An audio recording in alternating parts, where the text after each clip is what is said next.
What's the meaning of boardwalk?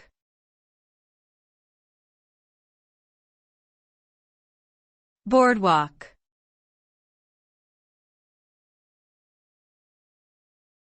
Boardwalk.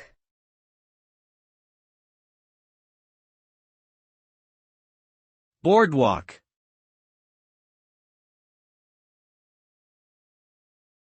Boardwalk.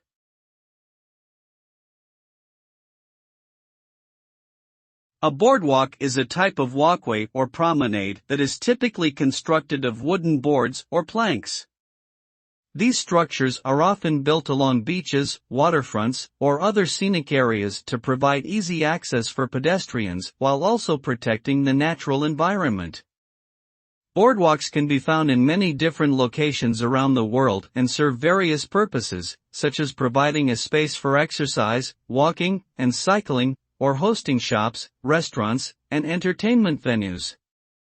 They can also be used for transportation, particularly in areas where motorized vehicles are prohibited. Overall, boardwalks are a popular feature in many coastal communities and offer a unique experience for visitors and residents alike.